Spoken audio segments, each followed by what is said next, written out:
श्री स्वामी समर्थ. हरतालिका हे हिंदू धर्मातील महिलांसाठी सांगितलेले एक धार्मिक व्रत आहे. हरतालिका व्रत भगवान शंकर आणि माता पार्वतीला समर्पित आहे. हरिता म्हणजे जिला नेले ती आणि लिका म्हणजे सखी. पार्वतीला शिवप्राप्तीसाठी तिची सखी तपश्चर्येला घेऊन गेली म्हणून या व्रताला हरतालिका असे म्हणतात आणि भाद्रपद महिन्यातील शुक्ल पक्षाच्या तृतीया तिथीला हे व्रत पाळले जाते. सर्व व्रतांपैकी अत्यंत कठीण व्रत आणि अत्यंत सर्वश्रेष्ठ व्रत म्हणजे हे हरतालिका व्रत. हरतालिका व्रत हे निर्जला केले जाते, परंतु प्रत्येकाला काहीही न खाता पिता व्रत करणे शक्य होत नाही. अशा वेळेला आपण कमीत कमी पदार्थ खाऊन हे व्रत पूर्ण करू शकतो. हरतालिका व्रताचा उपवास केला जातो. हा उपवास करताना आपल्याला कोणते पदार्थ खायचे आहेत, कोणते पदार्थ हे चुकूनही खायचे नाहीत. तसेच उपवास सोडताना आपण काही पदार्थ कटाक्षाने टाळायचे आहेत. आणि हा उपवास कधी सोडला जातो, कसा सोडला जातो, उपवास सोडण्याचे सुद्धा काही नियम आहेत, अशी संपूर्ण माहिती आपण आजच्या या व्हिडिओमध्ये पाहणार आहोत. व्हिडिओला सुरुवात करण्या अगोदर तुम्ही जर चॅनलवरती नवीन असाल आणि पहिल्यांदाच माझे व्हिडिओ पाहत असाल तर चॅनलला सबस्क्राईब करा. व्हिडिओ माहितीपूर्ण वाटला तर व्हिडिओला लाईक करा. हरतालिका व्रत हे कोण करू शकते, तर सौभाग्यवती स्त्रिया अखंड सौभाग्यासाठी, घराच्या सुखसमृद्धीसाठी आणि खास करून पतीच्या दीर्घायुष्यासाठी हे व्रत करू शकतात. याचप्रमाणे कुमारिकासुद्धा मनासारखा जोडीदार मिळावा, शंकरांसारखा आपल्यालासुद्धा नवरा मिळावा आणि आपल्यालासुद्धा वैवाहिक सुखाची प्राप्ती व्हावी म्हणून कुमारिकासुद्धा हे व्रत करू शकतात. तसेच विधवासुद्धा आपल्या कुटुंबाच्या कल्याणासाठी आणि शिवांची आराधना म्हणून हे व्रत करू शकतात. हरतालिकेची आपण या दिवशी पूजा करत असतो आणि हरतालिकेची पूजा करेपर्यंत आपल्याला काहीही खायचं प्यायचं नाही. हरतालिकेची पूजा केल्यानंतरच आपण उपवासाचे काही पदार्थ हे खाऊ शकतो. तर या उपवासाला आपण काय खाऊ शकतो? बरेच जण काय करतात, ज्या महिला आहेत तर त्या हरतालिका व्रत करत असताना तिखट मीठ खात नाहीत किंवा कोणताही शंकराचा उपवास करताना तिखट मीठ खात नाहीत, तर अळणी पदार्थ खातात.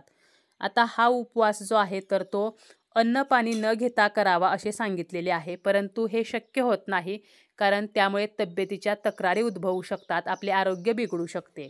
त्यामुळे ज्यांना तिखट मीठ खायचं नाही तर अशा ज्या महिला आहेत तर त्या मग फळे खाऊ शकतात किंवा गोड पदार्थ खाऊ शकतात.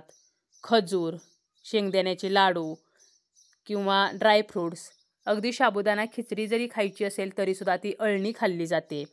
चहा, दूध, दुधाचे पदार्थ, तर असे जे उपवासाचे पदार्थ आहेत तर ते आपण या उपवासाला खाऊ शकतो. ज्यांना तिखट मीठ न खाता अळणी उपवास करायचा आहे तर त्यांनी फळे आणि गोड पदार्थ अवश्य खावेत. आणि ज्यांना तिखट मीठ खायचं आहे तर त्यांनी साबुदाण्याची खिचडी वगैरे बनवली तरीसुद्धा चालते. फक्त आपण उपवासाचे जे पदार्थ बनवतो तर त्यामध्ये सैंधव मिठाचा वापर करायचा आहे. तसेच आपण जी फळे खातो तर यामध्ये आपण केळी, सफरचंद, पेरू अशी फळे खाऊ शकतो.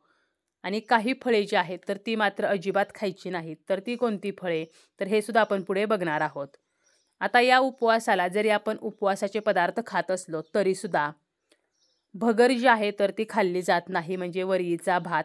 कारण महादेवांच्या कोणत्याच उपवासाला, मग महाशिवरात्री असेल किंवा श्रावणी सोमवार असतील, तर या उपवासाला वरी जी आहे तर ती खात नाहीत. परंतु भागानुसार ही पद्धत वेगळी आहे. काही भागांमध्ये हरतालिका व्रताला वरी जी आहे तर ती खाल्ली जाते किंवा महादेवांचे उपवास करताना वरी जी आहे तर ती खातात, तर काही भागामध्ये खात नाहीत. आपल्याला आपल्या भागानुसार भगर जी आहे तर ती खायची असेल तर आपण खाऊ शकतो आणि जरी खायची नसेल तरी नाही खाल्ली तरी चालेल. त्याचप्रमाणे जेव्हा आपण फळे खातो तर यामध्ये जांभूळ, चिंच, फणस ही जी फळे आहेत तर ती उपवासाला चालत नाहीत. तसेच रेडीमेड ज्यूस, कोल्ड्रिंक्स हे घेणेसुद्धा टाळायचे आहे आणि शक्यतो बाहेर खाणेसुद्धा आपल्याला टाळायचं आहे. उपवासाचे पदार्थ बाहेरचे न खाता आपल्याला घरीच बनवून ते खायचे आहेत. आता कोणाचंही उष्ट आपल्याला या उपवासाला खायचे नाही आणि आपले उष्टे कोणालाही द्यायचे नाही. अगदी लहान बाळ घरामध्ये असेल आणि त्याचं उष्ट राहिलं, अगदी तो उपवासाचा पदार्थ असला तरीसुद्धा आपण खाऊ नये. आपण जो काही उपवास करतो याचं पावित्र्य आपल्याला राखायचं आहे. बऱ्याच महिला सूर्योदयापासून चंद्रोदयापर्यंत कडक व्रत करतात, म्हणजे काहीही खात पित नाहीत. आपल्याला जसे जमेल आपल्या तब्येतीला सांभाळून आपल्याला हे व्रत करायचे आहे.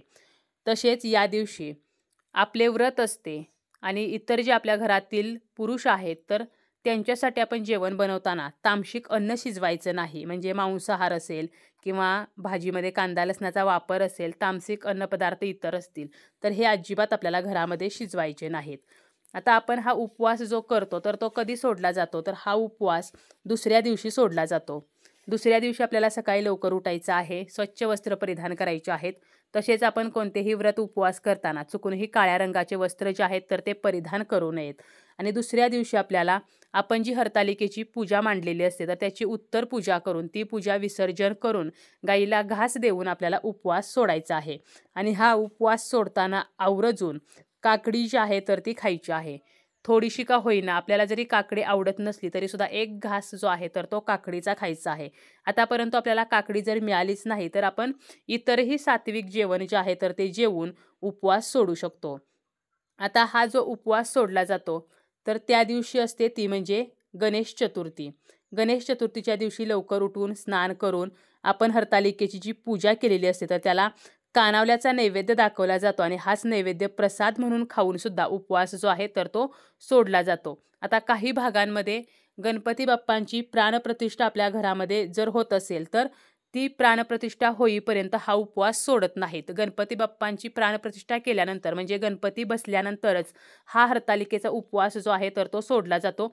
आपल्या पद्धतीनुसार आपल्याला हा उपवास सोडायचा आहे. आपण काकडी खाऊन हा उपवास सोडू शकतो, कानावले खाऊन हा उपवास सोडू शकतो किंवा आपण इतर कोणतंही सात्विक अन्न खाऊन हे उपवास जो आहे तर तो सोडू शकतो. जसं की वरण भात, मोदक असे पदार्थ, गोडाचा एखादा पदार्थ आपण बनवू शकतो किंवा भाजी पोळी खाऊन सुद्धा हा उपवास सोडू शकतो.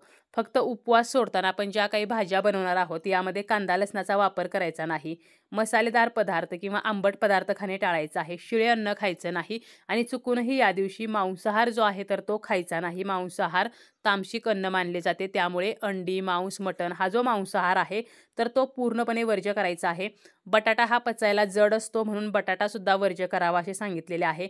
तसेच आपल्याला कॉफी पिणे जे आहे तर ते टाळायचं आहे, कारण यामुळे काय होतं तर शरीरातील आम्ल पातळी जी आहे तर ती वाढू शकते आणि मग आपल्या छातीमध्ये जळजळ होऊ शकते, आपल्याला डोकेदुखीचा त्रास होऊ शकतो.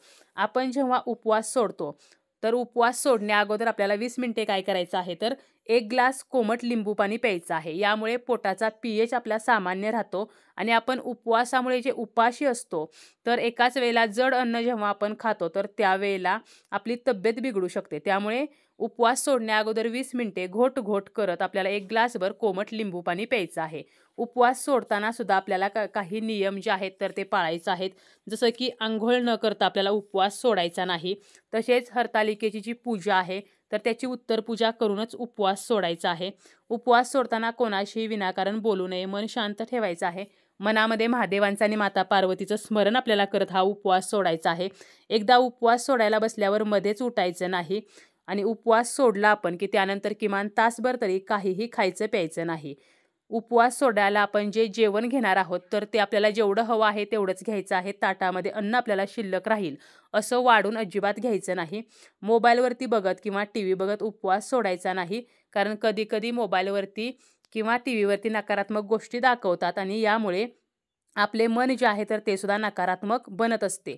म्हणून आपल्याला काय करायचं आहे तर TV बघत, मोबाईल बघत उपवास सोडायचा नाही. तसेच आपल्याला नैवेद्य दाखवायचा आहे अगोदर आणि त्यानंतरच उपवास सोडायचा आहे. शक्य असेल तर गाईला सुद्धा आपल्याला घास द्यायचा आहे. उपवासामुळे शरीराला प्रोटीनची गरज असते, त्यामुळे प्रोटीनयुक्त आहार घ्यायचा आहे. हलका आणि सात्विक आहार आपल्याला घ्यायचा आहे आणि उपवास सोडायचा आहे.